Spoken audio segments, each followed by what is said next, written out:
ਇਹ ਗੱਲ ਤਾਂ ਹੁਣ ਤੈਅਸ਼ੁਦਾ ਹੈ ਕਿ ਵੱਡਾ ਸ਼ਾਇਰ ਕਦੇ ਨਹੀਂ ਮਰਦਾ। ਜਿਵੇਂ ਉਸਤਾਦ ਅਲੀ ਮਿਸਾਲਾਂ ਸਾਨੂੰ ਦਿੰਦੇ ਹੁੰਦੇ ਸਨ ਵੱਡੇ ਸ਼ਾਇਰਾਂ ਦੀਆਂ, ਇਹਦਾ ਇਹ ਸਿੱਧਾ ਸਿੱਧਾ ਮਤਲਬ ਹੈ ਕਿ ਉਹਨਾਂ ਨੂੰ ਰੈਕਗਨਾਈਜ਼ ਕਰਦੇ ਹੁੰਦੇ ਸਨ। ਜਿਵੇਂ ਸਾਡੇ ਸੂਫੀ ਸ਼ੁਆਰਾ ਨੇ, ਵਾਰਿਸ ਸ਼ਾਹ, ਮੀਆਂ ਮੁਹੰਮਦ ਬਖਸ਼, ਬੁੱਲੇ ਸ਼ਾਹ, ਖਾਜਾ ਗੁਲਾਮ ਫਰੀਦ, ਮਾਧੂ ਲਾਲ, ਇਸ ਜਿਹੜਾ ਸਾਡਾ ਇਹ ਵੱਡੇ ਸ਼ਾਇਰ ਸੀ, ਇਹਨਾਂ ਨੂੰ ਰੈਕਗਨਾਈਜ਼ ਕਰਦੇ ਸੀ, ਕਹਿੰਦੇ ਸੀ ਮੇਰੇ ਪੀਰ ਉਸਤਾਦ ਨੇ ਉਧਰੋਂ ਸ਼ਿਵ ਨੂੰ।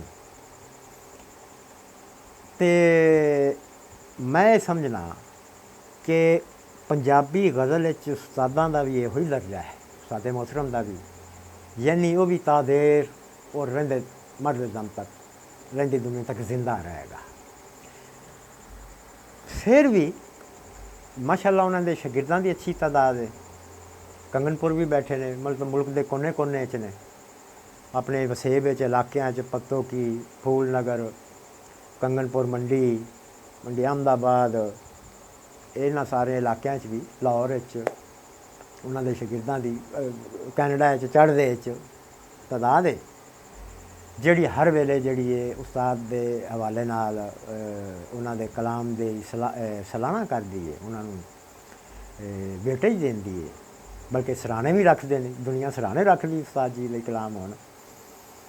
ਅਤੇ ਦੂਸਰਾ ਇਹ ਕਿ ਉਹਨਾਂ ਦੀਆਂ ਲਿਖਤਾਂ ਨੂੰ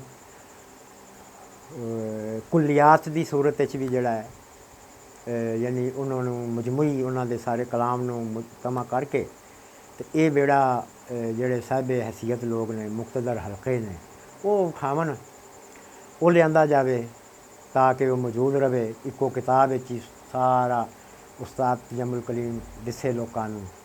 ਬਾਕੀ ਉਹਨਾਂ ਦੀਆਂ ਗਜ਼ਲਾਂ ਜਿਹੜੀਆਂ ਨੇ